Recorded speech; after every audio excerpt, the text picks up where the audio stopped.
Madame, Monsieur, bonjour, bienvenue dans cette couverture spéciale à travers laquelle nous allons vous accompagner dans un moment historique du parcours du développement économique et industriel de l'Algérie. Une journée mémorable dans l'histoire moderne du pays, marquée par un événement stratégique et une étape charnière dans le processus de valorisation des richesses algériennes minières, un événement qui marque ce début d'année 2025, l'inauguration de la mine de Garage Bilek, la troisième plus grande mine au monde en fer, un projet colossal qui constitue une avancée décisive dans le renforcement de la souveraineté économique et industrielle de l'Algérie, réduisant davantage sa dépendance économique extérieure à travers la diversification de l'économie en dehors des secteurs des hydrocarbures.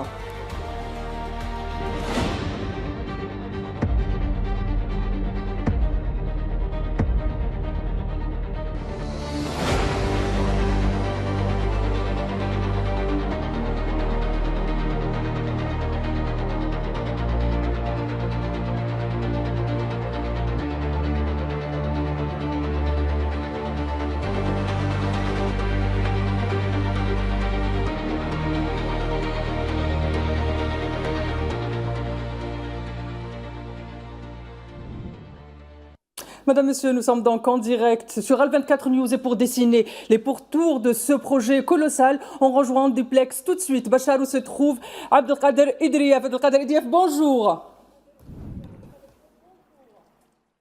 À vous l'antenne, Abdelkader. Bonjour à vous, Tinhinan Makassi. À vous l'antenne, Abdelkader. Merci beaucoup, Tinhinan, et bienvenue à vous encore une fois sur Al24 News. Nous sommes en duplex, comme vous pouvez le constater, depuis Béchar, où a lieu un événement qui mérite largement le détour. L'Algérie franchit aujourd'hui une étape importante, à la fois économique et industrielle, avec l'inauguration du corridor minier Béchar-Tindouf-Garage Bilek. Un projet structurant, long de près de 950 km, qui doit relier l'un des plus grands gisements miniers au monde, de fer au monde, au reste du pays. Et à poser les bases et aussi d'une économie qui se veut nouvelle de l'Algérie, une économie minière et industrielle, donc hors hydrocarbures. Quels enjeux réels, quel impact économique, industriel et stratégique pour l'Algérie. Pour tout décrypter, je suis accompagné par notre consultant Abdelrahman Hadef, expert en économie. Bonjour. Bonjour Abdelkader, bonjour aux téléspectateurs. Nous serons en compagnie également de Ali Hattab qui doit nous rejoindre dans quelques minutes. Il est directeur de projet au sein de Considère Travaux Publics, mais en attendant est présent avec nous sur le plateau d'Al24 News à Béchar.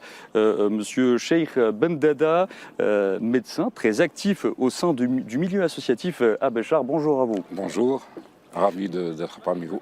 Messieurs, merci d'avoir accepté notre invitation. Alors, entrant tout d'abord dans le vif du sujet, ce corridor minier est présenté comme l'un des projets structurants majeurs de l'Algérie. En quoi marque-t-il un tournant stratégique pour l'économie nationale? Tout d'abord, Abdelrahman Hadef.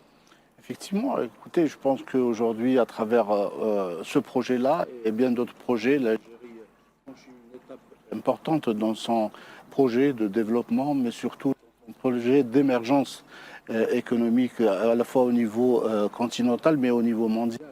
C'est à travers ce genre de projet que l'Algérie se hisse au niveau des pays émergents et se positionne comme un acteur majeur. Compte tenu des évolutions que connaît aujourd'hui l'ordre économique mondial, l'Algérie est décidée résolument d'aller vers un nouveau modèle de croissance, un nouveau modèle de développement basé sur une nouvelle vision prospective impulsée par le président de la République ces dernières années. Et aujourd'hui, on le constate à travers ce projet-là que nous sommes vraiment dans une perspective de développement durable. Nous allons revenir à vous dans un instant, Abdelrahman Hadef. Nous allons poser la même question à Cheikh Bendada. En quoi l'inauguration de cette ligne, ce corridor minier Béchar-Tindouf-Garage Bilek marque un tournant stratégique dans l'économie algérienne? Merci. Ce projet gigantesque qui a vu le jour après un rêve qu'on pensait ne jamais se réaliser, va proposer très probablement un impact extrêmement important sur les populations, sur le trajet de ce magnifique projet, dans la mesure où il permet non seulement de mettre à jour l'immensité de la richesse donc, de ce projet, le désenclavement des populations qui se trouvent sur ce projet, et en même temps permettre de s'ouvrir un petit peu sur la profondeur stratégique du pays en tant qu'Afrique d'abord, et puis permettre l'émergence de nouvelles villes, de nouvelles structures et une économie émergente. Vous m'avez confié tout à l'heure, juste avant cette émission, que vous avez vu vraiment naître ce projet à ses tout débuts, il y a une cinquantaine d'années. Vous pouvez nous développer cette idée? Tout à fait. J'ai eu l'immense plaisir et l'honneur d'avoir vu ce garage billet dans les années 76, en février 76 plus exactement. À l'époque, bien sûr, le projet n'existait pratiquement pas, sauf dans la tête de certains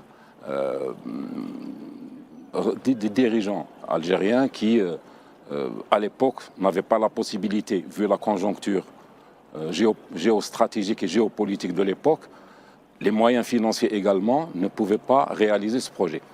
Donc en février 76, nous avons, lors d'une petite mission, vu l'immensité, 40 000 hectares à peu près de minerais de fer à ciel ouvert.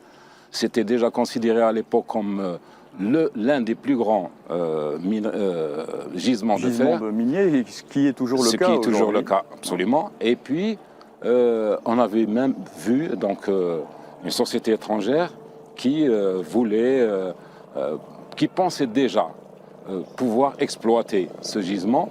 Et donc, vous imaginez un petit peu, 50 ans après, mon immense joie, et donc celle de tous les habitants de la région qui ont vu ce projet se concrétiser. Et à l'époque, comment ce projet était-il perçu par les populations locales?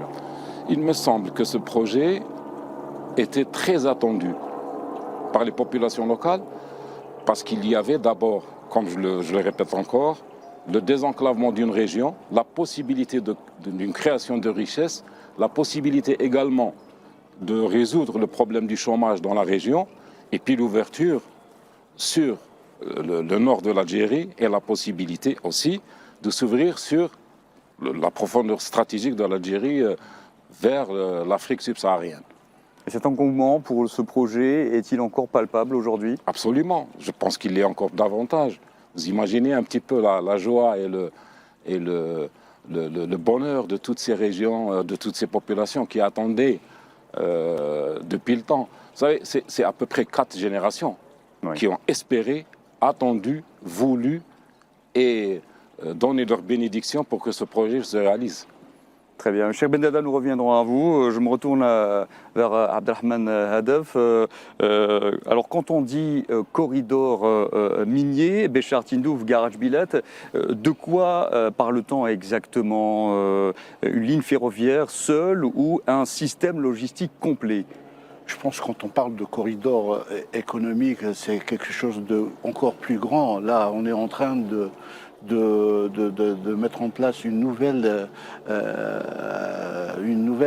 vision stratégique du développement, parce que déjà à la fois ça revêt une dimension d'équilibre régional, parce que là on s'oriente vers une région qui n'a pas eu ce qu'elle pouvait offrir comme potentialité de développement. On parle de la région du sud-ouest avec ce projet-là, donc on ouvre tout un passage économique et aussi avec tout l'impact social que revêt.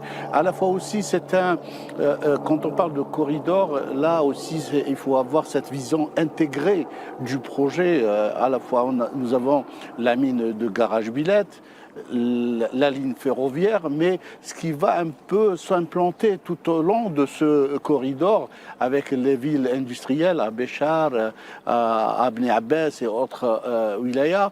Aussi, il y a cette capacité de drainer les investissements. C'est un peu le pari que nous faisons aujourd'hui, les investissements, parce que l'idée et l'objectif derrière ce projet-là, c'est surtout de valoriser les minerais de fer en Algérie. Ce n'est pas être dans une perspective d'exporter les minerais, mais surtout créer de la valeur et créer de l'emploi ici en Algérie. Et je pense que c'est tout cela que signifie l'idée derrière le corridor économique. Et puisque vous évoquez justement cette idée précise, Abdelrahman Hadef, peut-on dire qu'avec Garage Billet, l'Algérie est en train aujourd'hui de poser les bases d'un nouveau modèle économique de valorisation de ses ressources naturelles? Sans aucun doute. Écoutez, laissez-moi un peu rappeler que l'Algérie, depuis 2020, a entamé un grand projet de transformation économique. Le but, c'est justement d'aller vers un nouvel modèle de croissance, à la fois diversifié et durable. Quand on parle de diversification, c'est qu'on donne l'opportunité aux autres secteurs économiques en dehors du secteur phare qui est les hydrocarbures de participer dans la création de la richesse, c'est-à-dire de participer encore plus dans la structure du PIB. Et là, c'est à travers ce genre de projet, le secteur minier va maintenant prendre une place vraiment importante dans la structure du PIB. La diversification aussi en termes de capacité d'export or et hydrocarbures, parce que c'est aussi On parle aussi d'un des plus grands gisements de minerais de fer au monde. Bien évidemment, oui. Mais la capacité de ce projet de Garage Billet, il faut le rappeler, c'est une réserve de plus de 3,5 milliards de tonnes de réserves, et aussi la possibilité que ces réserves soient transformées en Algérie. Et donc on a cette capacité déjà de satisfaire le marché algérien, donc c'est la substitution aux importations qui sont aujourd'hui de l'ordre de 2 milliards de dollars, mais surtout se placer sur les marchés internationaux comme un acteur majeur. Ce n'est pas un simple acteur, mais un acteur majeur dans la sidérurgie et dans les produits ferreux. Et donc, je pense qu'à travers ce projet-là, l'Algérie passe à une nouvelle dimension en termes de modèle de croissance. C'est un peu un des projets qui va permettre à l'Algérie de se hisser en termes de PIB de 400 milliards et au-delà. Parce que l'objectif stratégique, plutôt l'ambition stratégique du président de la République aujourd'hui, parle d'un futur pays émergent à horizon 2030. Et c'est à travers ce genre de projet que l'Algérie va atteindre cet objectif. Très bien. Et on me dit que Ali Hattab est en train de nous rejoindre à l'instant même. Il sera présent avec nous sur le plateau dans un petit moment. En attendant, Cheikh Ben Bada, êtes-vous du même avis qu'Abdelrahman Hadef? Est-ce qu'on peut parler aujourd'hui d'un nouveau modèle de valorisation des ressources algériennes? Absolument, absolument. Je pense que le professeur a entièrement raison. Il connaît peut-être très probablement la question mieux que moi en matière économique. C'est un projet structurant qui va impacter une grande partie de la région du sud-ouest et qui va en même temps, puisque en fait le projet de Garage Billet est l'axe d'effort principal, mais en même temps il va drainer un certain nombre de produits qui sont pas méconnus mais qui ne sont pas traités pour le moment. Je parle de la bauxite, je parle du manganèse, je parle du cuivre dans la région, etc. Et tous ces produits-là verront très probablement leur émergence à travers le projet structurant et impactant sur les populations de Garage Billet. Il est évident qu'à travers ce projet, il y aura aussi le développement du tourisme dans la région qui peut éventuellement générer puisqu'on parle d'une ligne ferroviaire longue de 950 km qui ne va pas acheminer uniquement des marchandises. Absolument, absolument. Et donc, à travers ce projet qui est éminemment important, je pense que ça va drainer un certain nombre de développement au niveau donc, de toutes ces régions qui seront traversées par le projet. Il y a bien sûr Beni Abbès, Teb El Bella, pourquoi pas la plaine agricole d'Abadla, qui pourrait éventuellement être régénérée et développée à nouveau pour produire des produits agricoles qui verraient, à la limite, donc une autosuffisance dans la région au point de vue alimentaire. Donc vous êtes en train de nous dire un petit peu que cette ligne ferroviaire de Tindouf, Béchar, Garage Billet va en quelque sorte revitaliser de plusieurs secteurs, pas uniquement le secteur minier ou seulement celui du tourisme, puisque vous êtes en train de nous dire qu'elle aura des impacts aussi bien sur le secteur agricole, voire industriel. Tout à fait. Vous savez, tout projet à l'image de ce projet donc, de Garage Billet, l'importance, c'est quoi? C'est de développer les populations de ces régions. En fait, c'est ça. Donc, ramener un petit peu une valeur ajoutée aux populations locales qui se trouveraient sur le projet. Très bien. Donc, à partir de là, je pense qu'il va y avoir très certainement le développement d'autres produits, la stabilisation des populations. Ça, c'est un phénomène extrêmement important. Et on parle aussi bien sûr du tourisme. Pourquoi? Parce que sur tout le trajet, il y a des gens qui sont méconnus.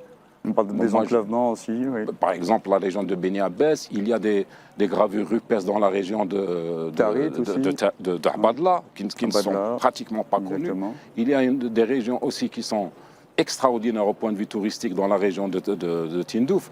Mais, je le répète encore une fois, l'axe d'effort principal, en fait, c'est Garage Billet et tout ce qui se trouve sur le trajet entre Garage Billet et Béchar. Très bien. En allant plus loin, bien sûr. Nous allons développer cette idée et bien d'autres. Restez avec nous. Nous nous retrouvons juste après cela.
Alors, bienvenue à vous, encore une fois, à Béchar, ici, avec nous sur le plateau d'Al24 News, que nous consacrons aujourd'hui à l'inauguration du corridor minier Béchar-Tindouf, Garage Billet. Je rappelle qu'ici, présents avec nous, sont donc nos invités, Abdelrahman Hadef, expert en économie, notre consultant, le consultant d'Al24 News, ainsi que Cheikh Bendada, médecin très actif au sein du milieu associatif à Béchar, mais aussi Ali Hattab qui vient de nous rejoindre. Ali Hattab, bonjour. Merci. Alors vous êtes directeur adjoint au groupe Cosider chargé de la réalisation. Alors nous évoquions tout à l'heure le défi technique que représente la réalisation de ce projet, cette ligne ferroviaire longue de près de 950 km. Alors qu'est-ce qui rend ce projet hors norme techniquement ? Ah, on ne vous a pas entendu. Nous évoquons une ligne ferroviaire de 950 km, donc de voie ferrée. Voilà. Votre entreprise considère en a hier contribué largement dans une zone en grande partie désertique. Techniquement, qu'est-ce qui rend ce projet hors norme? Donc, dès le début, on vous remercie pour cette invitation. Je suis ravi d'être avec vous. Merci d'avoir accepté notre invitation. Dès le début, d'ailleurs, dès le démarrage des travaux, nous étions conscients de défis à relever. D'ailleurs, avant l'entame des travaux, il y a une vision bien définie et bien encadrée a été tracée par nos hauts responsables de l'entreprise considère travaux publics. Donc cette vision a été projetée de telle sorte à prendre en considération l'envergure du projet qui consiste dans la réalisation de la ligne ferroviaire Béchar-Tindevraj-Bilet sur une linéaire de 950 km, dans des travaux impartis à considérer travaux publics assez consistants. Donc on a eu une contribution qui s'élève à l'ordre de plus de l'entière donc au niveau de ce projet. On a marqué notre présence avec un plein d'honneur, c'est-à-dire d'avoir contribué à la réalisation de ce projet. Et concrètement, en quoi a consisté le travail de Cosider dans ce méga projet? Le travail de l'entreprise consiste principalement dans la réalisation de la ligne ferroviaire. Très bien. Donc, sur toute la voie ferrée? Toute la voie ferrée, sur toutes les disciplines, que ce soit la réalisation de la plateforme comprenant toutes les missions, les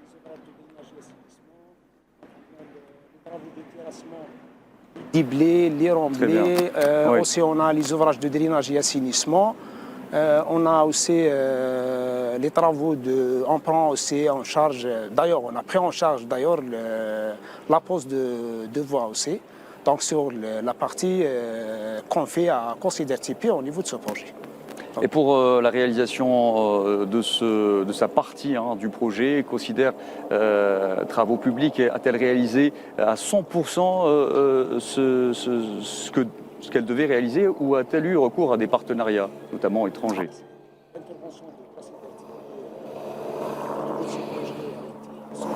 Oui, oui. On me dit qu'il y a un petit problème de son. Monsieur Ali Hattab, nous allons revenir à vous juste après une autre question que je vais poser à Abdelrahman Hadef. Donc, Monsieur Ali Hattab vient d'évoquer l'énorme défi qu'a représenté ce projet pour une entreprise publique telle que Cosider Travaux Publics. On peut dire qu'il y a une certaine fierté quand de tels projets sont réalisés par les entreprises algériennes. Absolument. Déjà, c'est le grand acquis aujourd'hui, c'est de voir les compétences algériennes arriver à réaliser des infrastructures aussi importantes et complexes. Faut-il rappeler que le projet d'une longueur de 950 km contient un nombre très très important en termes d'ouvrages d'art. C'est quelque chose comme 1431 ouvrages d'art, dont 45 pans ferroviaires, 48 pans routiers et plus de 1300 ouvrages hydrauliques. Donc vous voyez un peu déjà l'envergure.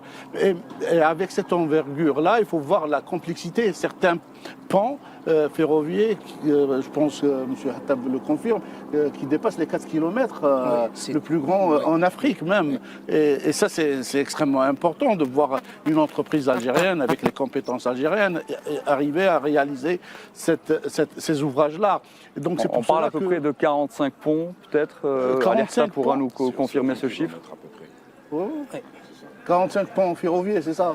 Oui, voilà. 45 ponts ferroviaires. Donc c'est pour cela qu'au début de l'émission, on parlait d'un projet structurant d'une grande dimension. Ce n'est pas seulement un petit projet d'une dizaine de kilomètres ou une vingtaine de kilomètres. Et aussi, il y a cette capacité à gérer, parce que le management de projets pareil, c'est pas aussi facile. Hein. Et puisque vous parlez de la dimension de ce projet, Abdelrahman Hadef, Ali Hattab, est-ce qu'on peut dire aujourd'hui qu'un tel projet est peut-être le plus grand réalisé jusque-là par Cosider, Travaux Publics? Bon, Cosider a l'habitude de marquer sa présence à l'échelle nationale dans la réalisation des projets d'envergure. C'est-à-dire, pas aujourd'hui, c'est-à-dire on a déjà l'habitude de contribuer dans les infrastructures, notamment de base de l'Algérie. Donc aujourd'hui, on est très honoré d'avoir contribué à la réalisation de tels projets. Pour nous, c'est parmi les grands projets. Le plus grand ou l'un des plus grands projets que nous avons réalisé. Donc c'est le plus grand projet qu'a réalisé? Parmi les plus grands projets que nous avons réalisés. Bon, très bien. Et pour revenir aux défis techniques, qu'auront été les principaux obstacles peut-être techniques qui se sont posés? Pour les obstacles techniques, donc comme vous savez, Cosider a déjà l'habitude de réaliser des projets, c'est-à-dire de telle envergure et de ce type pareil. Vu le cadre désertique de la région. Vu le cadre désertique, on s'est déjà trouvé dans des sections, ce qui nécessite des travaux un petit peu spécifiques.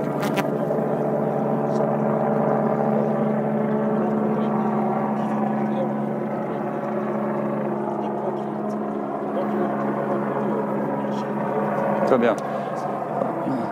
Visiblement, il y a une nouvelle fois un problème de son avec Ali Hatab. Je reviens à vous pour développer votre idée.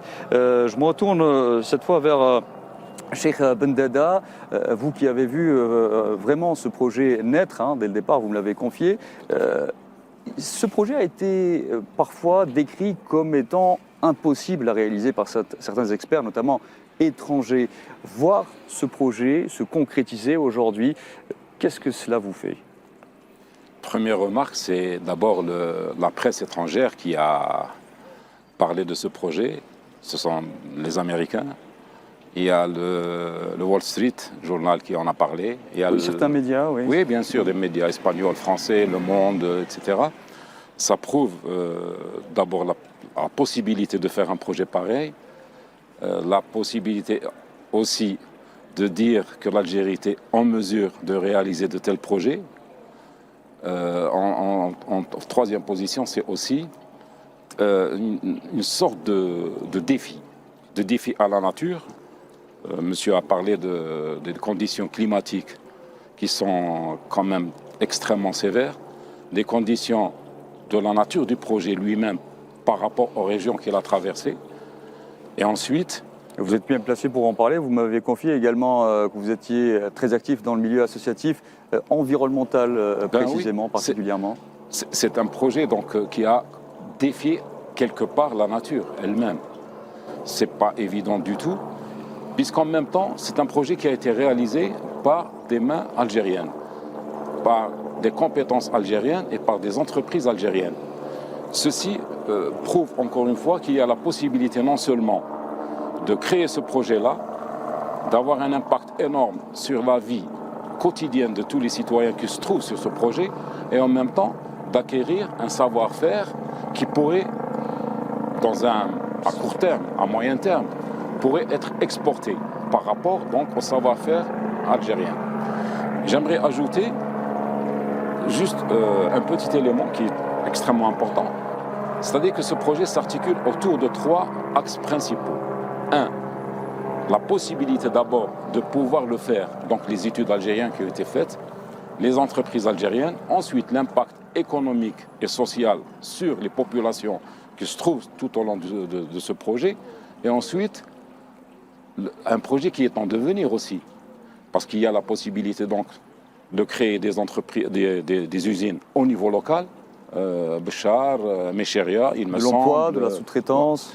Ensuite, la possibilité aussi de créer, d'avoir son acier, son fer, et de pouvoir éventuellement exporter le surplus. Vous savez très bien qu'actuellement, les cours de l'acier, je pense que le prof est mieux placé pour nous pour en parler, donc il y a aussi une indépendance économique par rapport à ces produits-là. Je pense que demande très forte mondiale aussi. Absolument. Donc tout cela est articulé, est structuré et a un impact à tous les niveaux. Très bien. Visiblement, le problème de son a été résolu chez Ali Hattab. Vous évoquiez les défis techniques, les obstacles majeurs qui se sont posés pour une entreprise telle que Cossidère pour la réalisation de ce projet. Peut-on dire aujourd'hui que cette ligne, ce corridor minier Béchar Tindouf Garage Bidet est une extension ou une rupture une nouvelle ligne carrément? Est-ce une extension ou une nouvelle ligne? Bon, pour nous, c'est une nouvelle ligne qui fait partie, c'est-à-dire qui vient s'intégrer au réseau déjà existant. S'intégrer au réseau d'infrastructures des lignes ferroviaires de réseau ferroviaire algérien. C'est tout à fait logique. Très bien. Cossidère Travaux Publics sera présent aussi en termes de suivi des travaux, de maintenance notamment?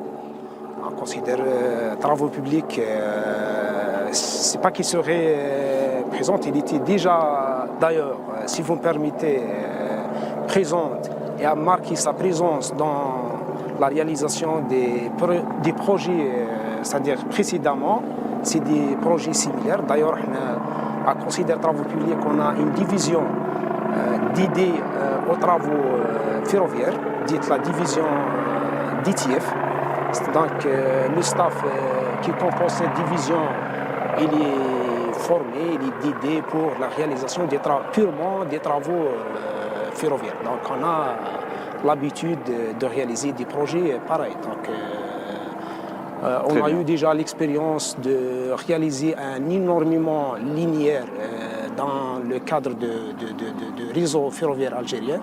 Donc nous avons réalisé à l'ordre de 50% de linéaire de réseau ferroviaire sur le territoire algérien d'ici les dernières années. Donc si vous me permettez, on peut citer quelques lignes.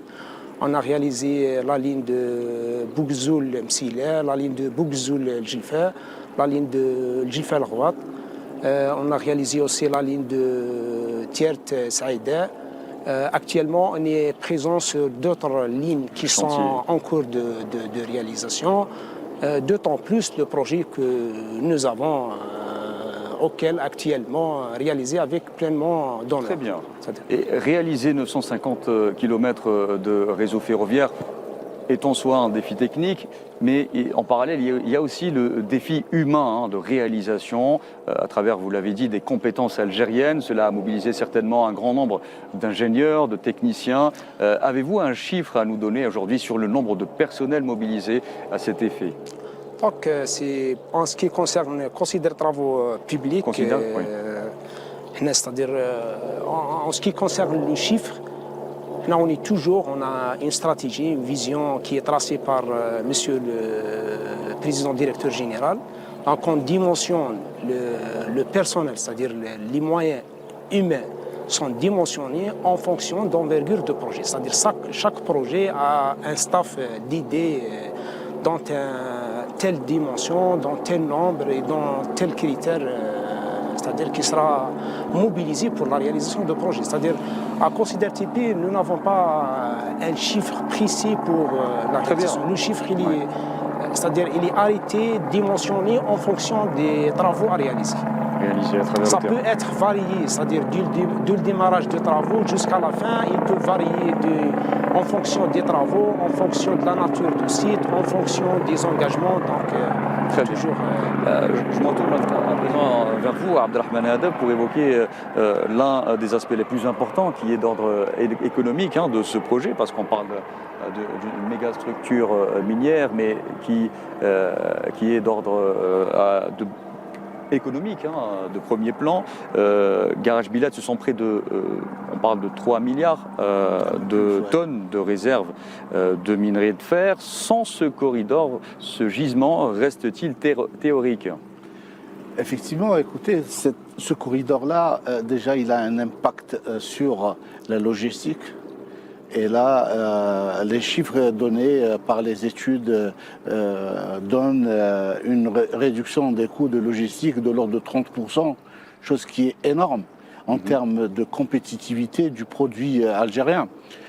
Deuxième chose aussi, c'est que ce corridor-là va permettre aussi, comme nous l'avons dit au départ, l'installation de ce qu'on appelle des villes industrielles tout au long de ce corridor. On parle de Béchar, de Beni Abbas et d'autres régions qui vont participer à la valorisation de ce gisement. Et à ce propos-là, je souhaite un peu donner quelques chiffres en termes de valeur.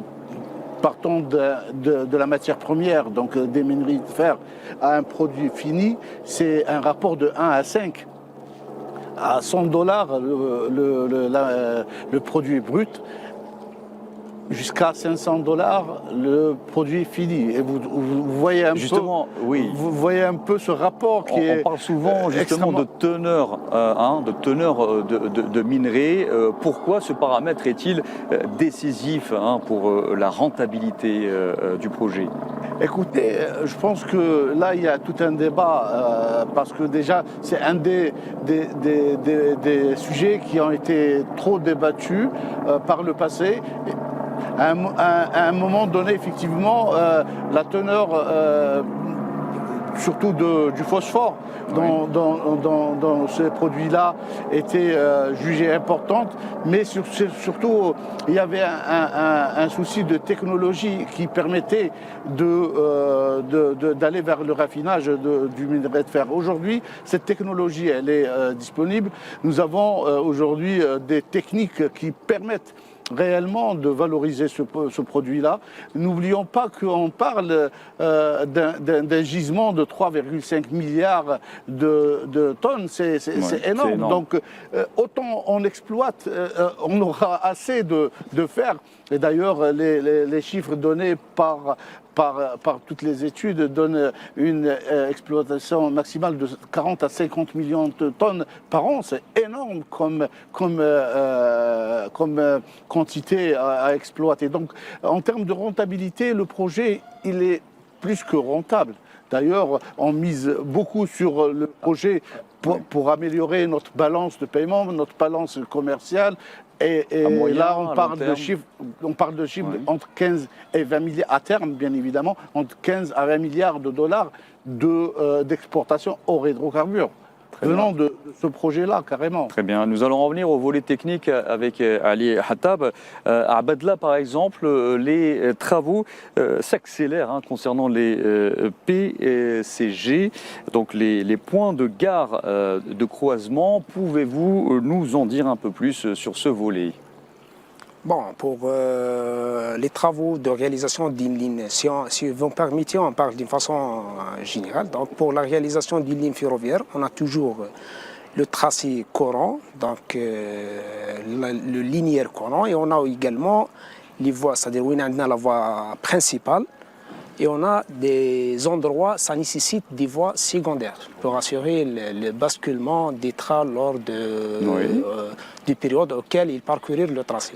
Donc c'est ce qu'on appelle les PCG, les points de croisement et garages où il se trouvent des faisceaux de voies, des voies secondaires, permettront de basculer la circulation des trains et assurer le stationnement de ces trains.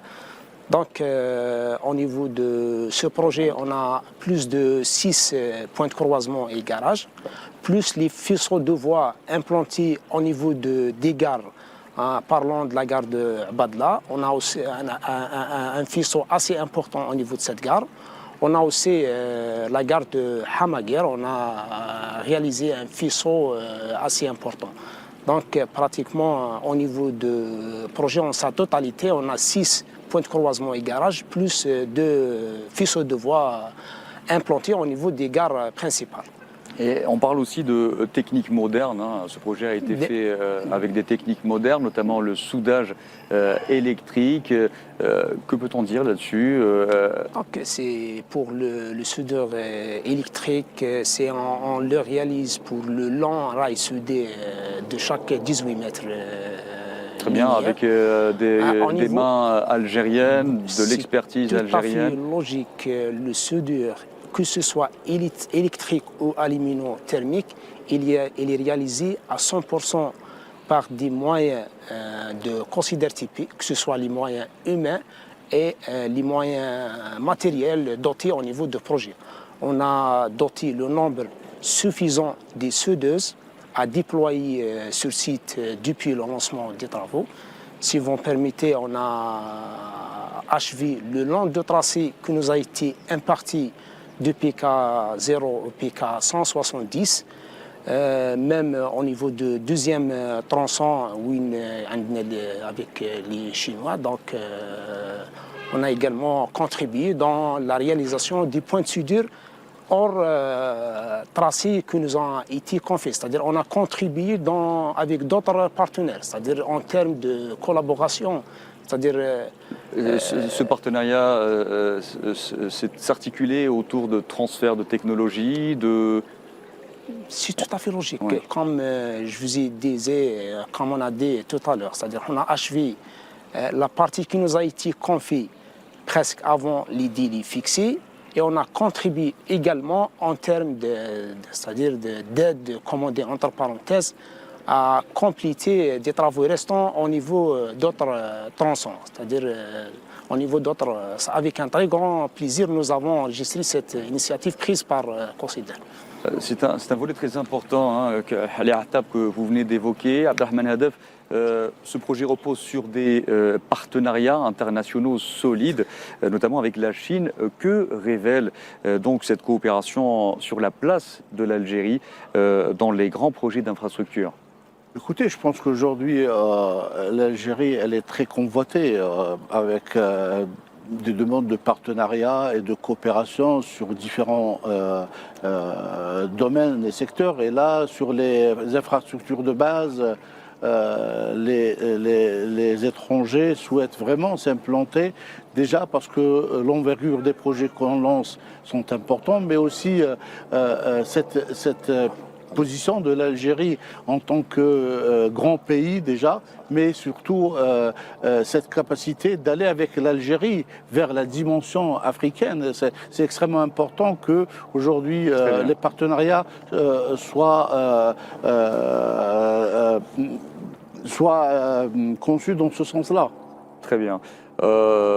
C'était donc la dernière question de ce plateau. Merci à nos invités, en l'occurrence Abdelrahman Hadef, notre consultant expert en économie, Ali Attab, directeur adjoint au groupe Consider, chargé de la réalisation. Merci à vous aussi.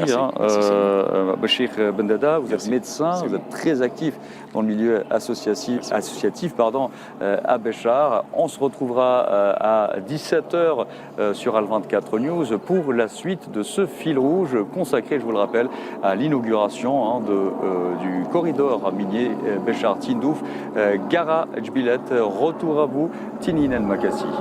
Merci Abdelkader, merci. Je rappelle que vous étiez en duplex avec nous depuis Béchar ou avec votre panel d'experts. Vous avez fait le tour de cette question, tout du moins l'aspect économique, national et l'avenir de l'industrie en Algérie. Et maintenant, sur le plateau d'Alger, j'ai le plaisir d'être accompagné ici sur le plateau de Mansof Boudarba, expert en commerce international. Bonsoir Monsieur Boudarba. Bonjour. Bonjour madame, merci de votre invitation. Merci à vous de l'avoir accepté. J'ai également le plaisir d'être accompagné depuis Tizi Ouzou de Brahim Gendouzi, expert en économie. Brahim Gendouzi, bonjour. Bonjour madame, mes salutations pour M. Boudarba. Merci d'avoir accepté notre invitation.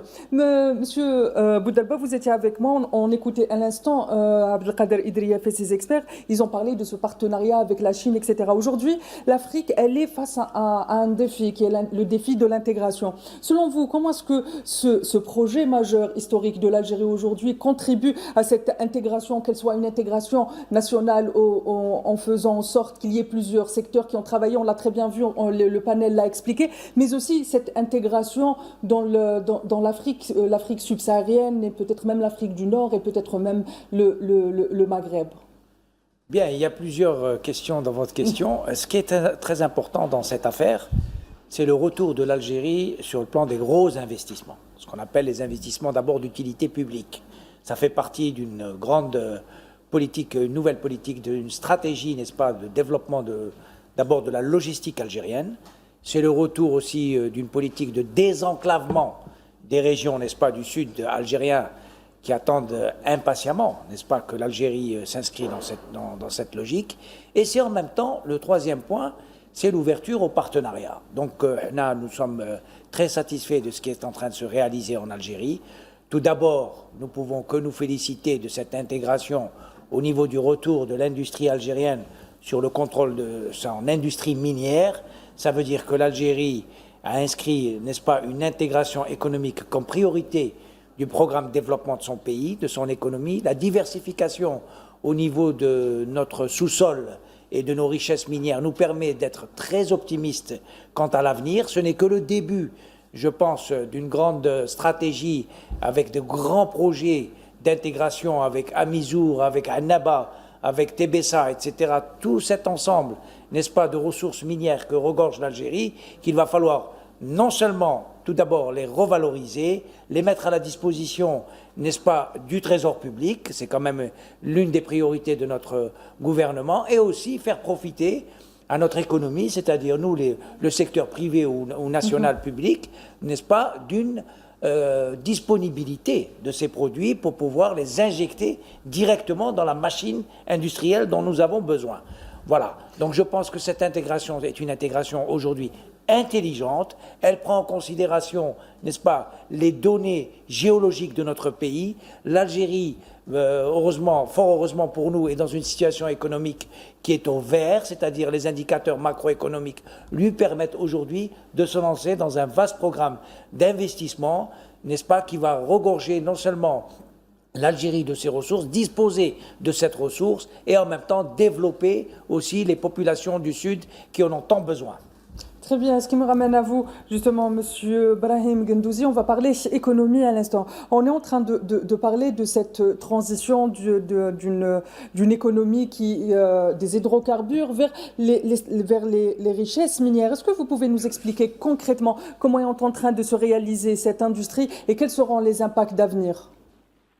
Je pense qu'il y a lieu de signaler 5 domaines essentiels pour l'économie nationale à travers ce qui se passe dans la région sud-ouest du pays.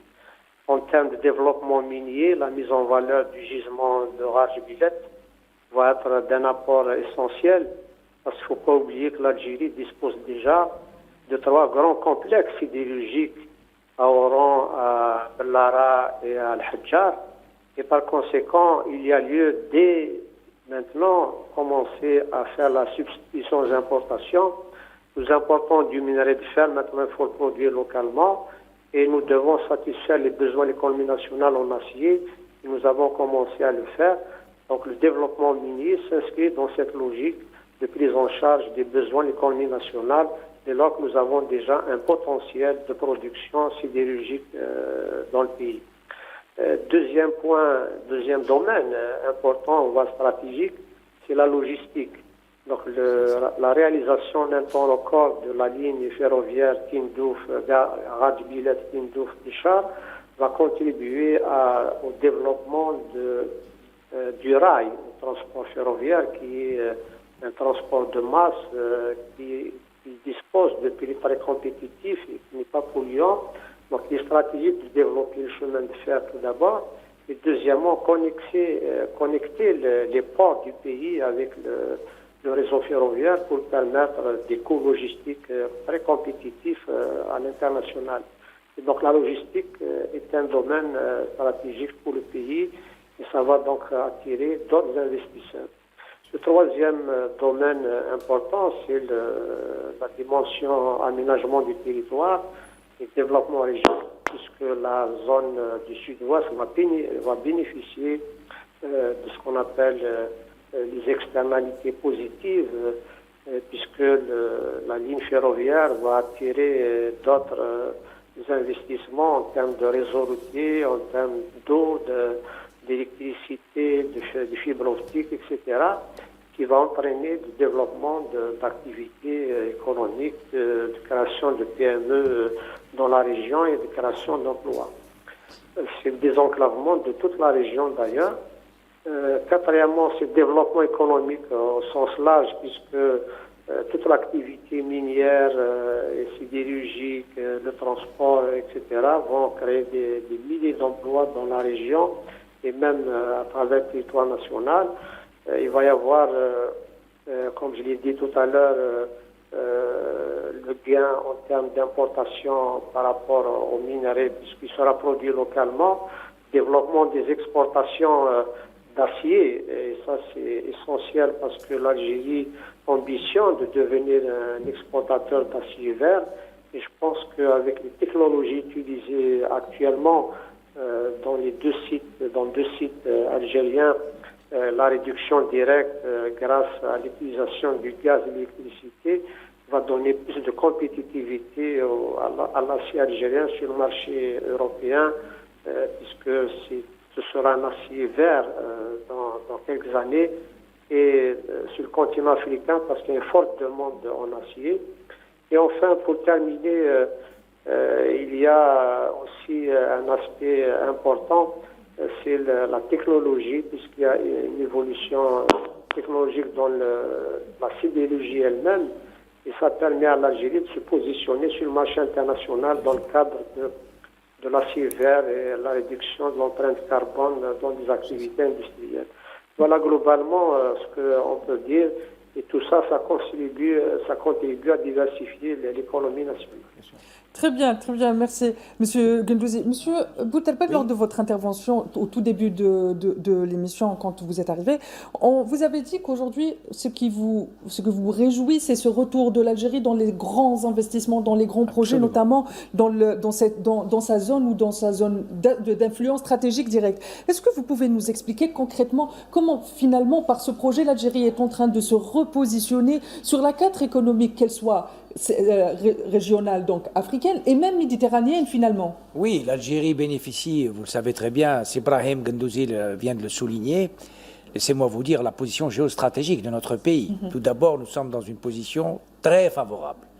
Nous avons les avantages comparatifs qui ont été soulignés encore une fois par le professeur Gendouzi, qui nous permettent d'être très optimistes pour l'avenir.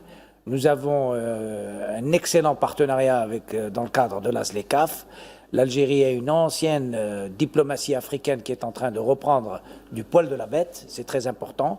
Aujourd'hui, nous l'appelons, le président l'a dénominé comme étant la diplomatie économique au service du développement et du rapprochement intra-africain. C'est très important de le souligner ce matin.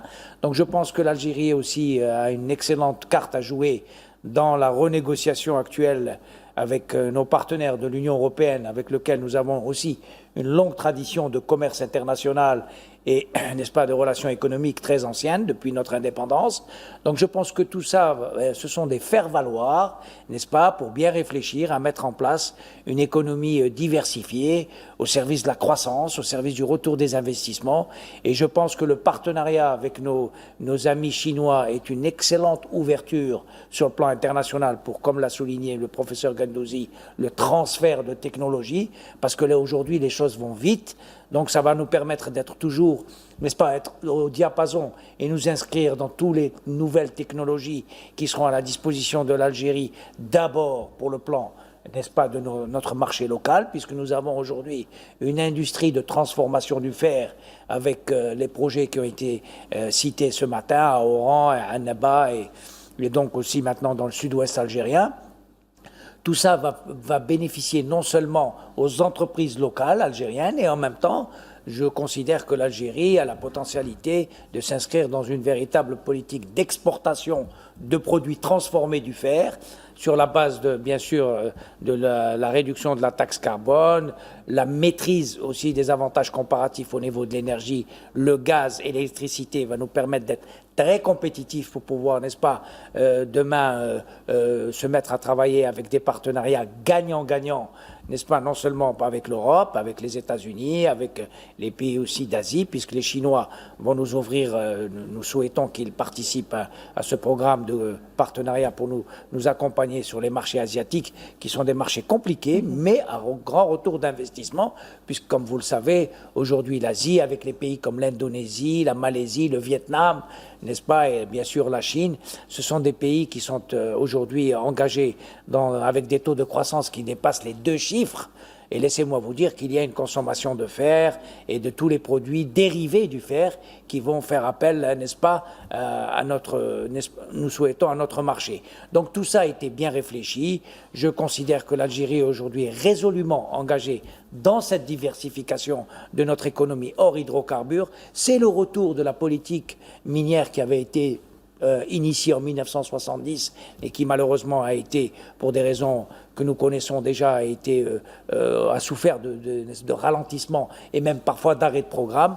Alhamdoulilah, aujourd'hui, l'Algérie est réengagée dans ce programme faramineux qui va non seulement nous repositionner sur le plan de l'intégration économique locale et en même temps nous projeter pour un partenariat intra-africain intelligent parce que c'est quand même 800 milliards de dollars, n'est-ce pas, de consommation de commerce intra-africain. L'Algérie a abrité une conférence sur l'IATF. Aujourd'hui, il faut se mettre à travailler. Il faut que le retour de l'investissement soit palpable. Et c'est grâce à des projets comme Rarj Bilet que l'Algérie va pouvoir consolider son partenariat et obtenir des résultats que positifs dans les délais les plus courts.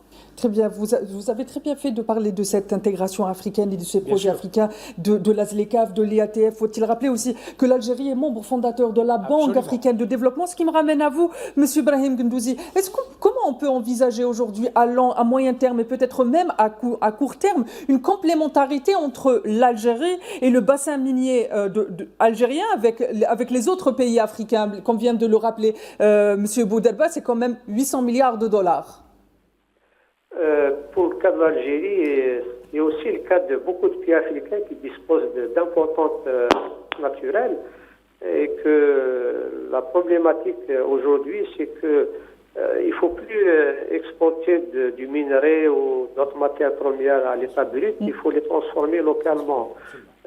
Lorsqu'il y a eu la conférence interafricaine à Alger, la question a été posée de l'industrialisation de l'Afrique. Et donc, nous sommes maintenant obligés, en tant que pays africain, de transformer les matières premières au niveau local, de dégager la valeur ajoutée au niveau local, de créer les emplois pour les Africains et de maîtriser la technologie pour permettre de développer des avantages comparatifs et compétitifs sur le marché international.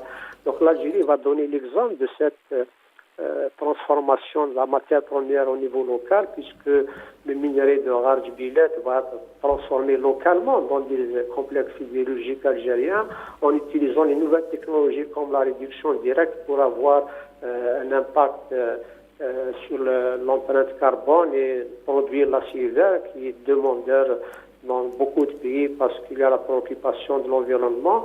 Et je pense que les pays africains qui disposent d'importantes ressources naturelles vont aller dans ce sens-là, de transformer localement, de créer la valeur ajoutée au niveau local.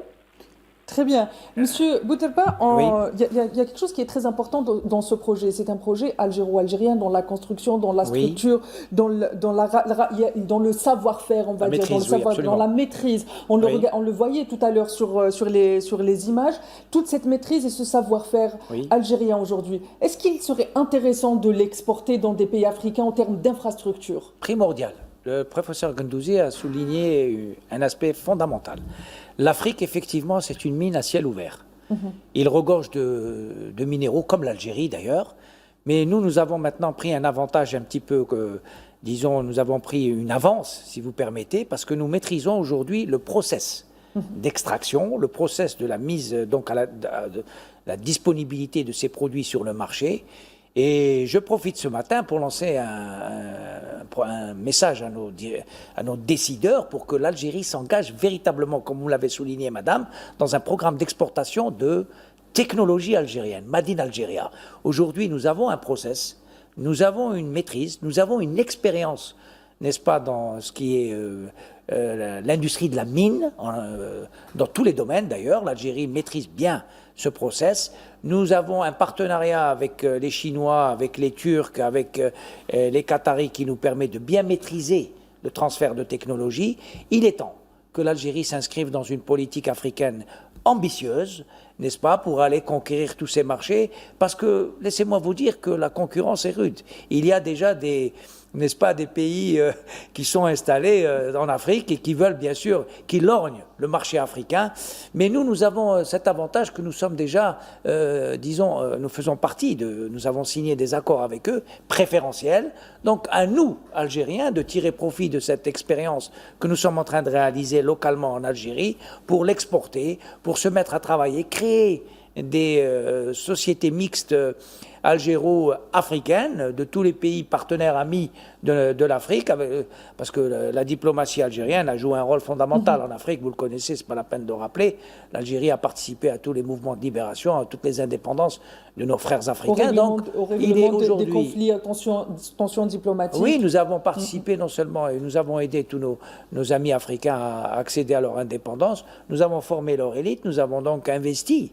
Aujourd'hui, nous avons ouvert nos universités à toute l'élite africaine qui aujourd'hui est en poste de commandement dans ces pays-là. Nous avons l'occasion en tant que fédération de céramistes et confédération patronale, nous avons sillonné l'Afrique à plusieurs reprises. Nous avons rencontré des ministres, des responsables des PDG de grandes entreprises qui ont fait leurs études à Oran, à Boumerdès, dans les universités algériennes, n'est-ce pas, et qui aujourd'hui sont aux commandes sur le plan politique. Donc c'est très important que l'Algérie se remette à travailler dans le cadre intra-africain, mettre à la disposition de nos frères africains cette connaissance du terrain, ce niveau, n'est-ce pas, d'expérience et de technologie que nous avons développé dans notre pays. Les choses s'accélèrent, il faut le faire. Je lance n'est-ce pas, un message positif à nos dirigeants pour qu'ils se mettent à travailler avec cette Afrique qui offre et qui regorge aussi de minéraux, et de travailler parce que nous sommes prioritaires. Nous avons d'excellentes relations. Nous devons tirer profit, nous installer dans un partenariat gagnant-gagnant avec nos Africains, et je pense que ça peut être fait. Il est temps que les entreprises algériennes, publiques ou privées d'ailleurs, il n'y a aucune différence. Aujourd'hui, le Code des investissements est clair là-dessus, pour lancer un appel à que tous les Algériens puissent aller s'installer durablement dans ces marchés africains et pouvoir faire bénéficier à nos amis africains de notre connaissance de l'industrie minière. Donc on peut dire qu'après l'avant-garde révolutionnaire, après l'avant-garde diplomatique, nous voici aujourd'hui à l'avant-garde économique et technologique avec une nouvelle, une Algérie. La guerre diplomatique est économique. Est économique aussi. Voilà. Ce qui me ramène à vous, Monsieur Guendouzi. Tout à l'heure, Monsieur Boudelpa avait dit que nous avons un grand partenaire ici. Il est question de la Chine. Est-ce que vous pouvez nous expliquer, selon vous, dans quelle mesure ce projet renforce-t-il finalement la confiance des investisseurs, qu'ils soient nationaux ou internationaux, et surtout quelle est la place de l'Algérie aujourd'hui dans les grands projets économiques avec un partenaire comme la Chine?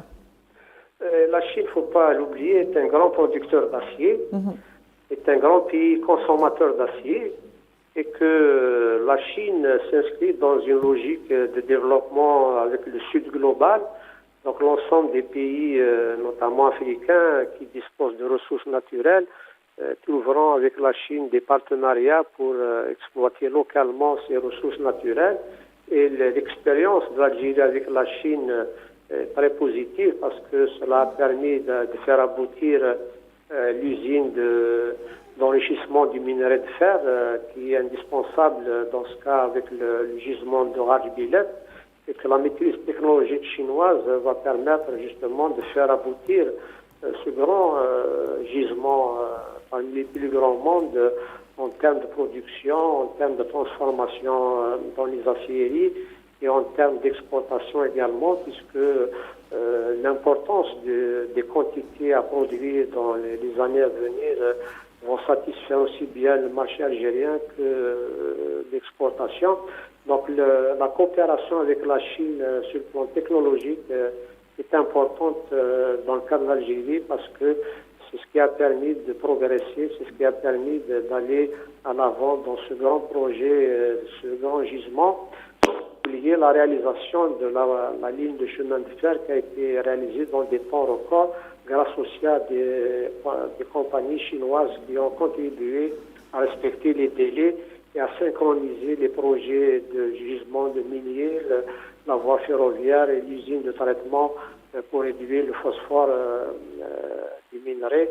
Et ça a été fait dans les mêmes délais pour qu'aujourd'hui on puisse inaugurer tout le processus à sud-ouest du pays.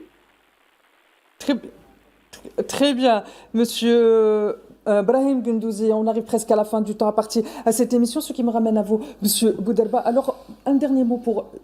selon vous, à travers tout ce que nous avons exposé maintenant entre vous et monsieur Brahim, et aussi à travers notre panel à Béchar, quel est le message de l'Algérie aujourd'hui, que ce soit pour l'intérieur, mais aussi pour l'extérieur? Bien, vous savez très bien qu'aujourd'hui, nous sommes dans une période où il y a les réseaux sociaux, tout est ouvert sur le plan de la connaissance et sur le plan de la communication.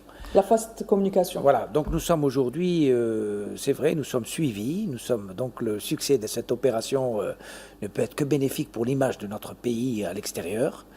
Ça va aussi réconforter ce qu'on appelle le front intérieur de notre pays. Ça veut dire que l'Algérie, sur le plan économique, elle est consolidée. Ça va apaiser le climat des affaires. C'est le retour des IDE, comme vous l'avez souligné ce matin. C'est une porte ouverte à d'autres partenariats. N'est-ce pas? Les Chinois sont nos amis, nos partenaires, mais nous avons d'autres amis à laquelle nous devons aussi penser et inviter pour travailler avec eux, parce que ce qui est important dans cette affaire, c'est l'intérêt général de notre pays, et non pas faire du sentimentalisme ou faire disons des expériences qui vont, n'est-ce pas, nous mettre en difficulté. Ce qui est important, c'est de réussir. Quand nous réussissons un programme avec un objectif positif et un retour d'investissement positif, nous pouvons que nous satisfaire, nous, en tant qu'Algériens, et en même temps, il est très important n'est-ce pas, de mettre notre image d'un pays apaisé, ouvert sur le monde, avec une stratégie d'intégration et d'indépendance économique fondamentale pour le développement de notre économie. Très bien, merci monsieur Mansour Bouderba. Merci de m'avoir accompagné en cette matinée. Je rappelle que vous êtes expert en commerce international. C'est un plaisir de vous avoir avec moi ce matin. J'ai eu également le plaisir d'avoir été accompagné de Brahim Gendouzi, expert en économie, qui m'a rejoint depuis Tizi Ouzou. Merci monsieur Gendouzi. Merci beaucoup. Quant à vous, très chers téléspectateurs, il ne me reste plus qu'à vous souhaiter une excellente suite des programmes sur Al24 News. Bien évidemment, ce fil rouge se poursuit en différentes langues. Excellente suite des programmes sur Al24 News.